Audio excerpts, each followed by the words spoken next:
ಗಣರಾಜ್ಯೋತ್ಸವ ದಿನಾಚರಣೆಯ ಶುಭಾಶಯಗಳು.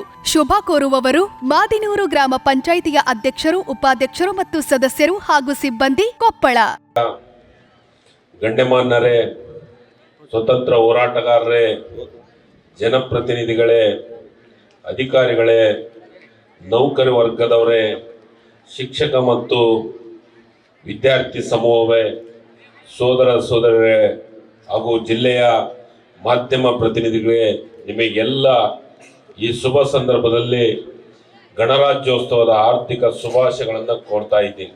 ದೇಶಾಭಿಮಾನಿಗಳ ಹೋರಾಟ, ತ್ಯಾಗ, ಬಲಿದಾನದ ಫಲವಾಗಿ ನಮ್ಮ ದೇಶ 1947 ಆಗಸ್ಟ್ 15ರಂದು ಬ್ರಿಟಿಷರ ಸಂಕೋಲೆಯಿಂದ ಮುಕ್ತಿ ಹೊಂದಿ ಸ್ವತಂತ್ರ ರಾಷ್ಟ್ರವಾಯಿತು.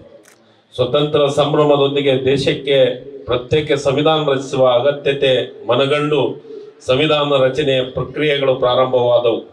ಸಂವಿಧಾನ ರಚನಾ ಸಮಿತಿಯ ಅಧ್ಯಕ್ಷರಾಗಿ ಡಾಕ್ಟರ್ ರಾಜೇಂದ್ರ ಪ್ರಸಾದ್, ಸಂವಿಧಾನ ಕರಡು ಸಮಿತಿಯ ರಚನಾ ಸಮಿತಿಯ ಅಧ್ಯಕ್ಷರಾಗಿ ಡಾಕ್ಟರ್ BR ಅಂಬೇಡ್ಕರ್ ನೇತೃತ್ವದಲ್ಲಿ ಸಂವಿಧಾನ ರಚನೆ ಕಾರ್ಯಕ್ಕೆ ಚಾಲನೆ ದೊರೆಯಿತು. ಈ ಮಹಾನ್ ಮೇಧಾವಿಗಳು ಸತತ ಅಧ್ಯಯನ ಚರ್ಚೆಗಳ ಅವಿರತ ಶ್ರಮದ ಫಲವಾಗಿ ಭಾರತ ಸಂವಿಧಾನ ರಚನೆಗೊಂಡು 1950 ಜನವರಿ 26ರಂದು ಜಾರಿಗೆ ಬಂದಿತ್ತು.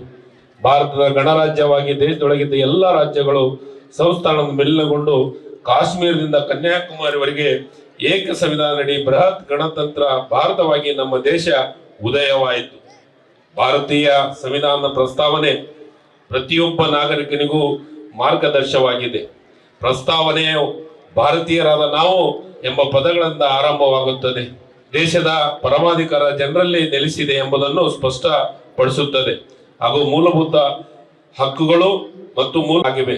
ಭಾರತ ಸಂವಿಧಾನ ಕರಡು ಸಮಿತಿಯ ಅಧ್ಯಕ್ಷರಾಗಿ ಕಾರ್ಯನಿರ್ವಹಿಸುತ್ತಿದ್ದ ಡಾಕ್ಟರ್ ಬಾಬಾ ಸಾಹೇಬ್ ಅಂಬೇಡ್ಕರ್ ಅವರು ಪ್ರಪಂಚದ ಹಲವಾರು ದೇಶಗಳ ಸಂವಿಧಾನವನ್ನು ಆಳವಾಗಿ ಅಧ್ಯಯನ ಮಾಡಿ ಜಗತ್ತಿನಲ್ಲೇ ಅತ್ಯುತ್ತಮ ಸಂವಿಧಾನ ರೂಪುಗೊಳ್ಳಲು ಕಾರಣರಾದರು. ಅವರಲ್ಲಿನ ಕಾನೂನಿನ ಪಾಂಡಿತ್ಯ ಹಾಗೂ ಅನುಭವದ ಸಂವಿಧಾನ ರಚನೆಯಲ್ಲಿ ಕೈ ಕೊಡುಗೆಯ ಸ್ಮರಣಾರ್ಥ ಅವರನ್ನು ಭಾರತದ ಸಂವಿಧಾನ ಶಿಲ್ಪಿ ಎಂದು ಗೌರವಿಸಲಾಗುತ್ತದೆ.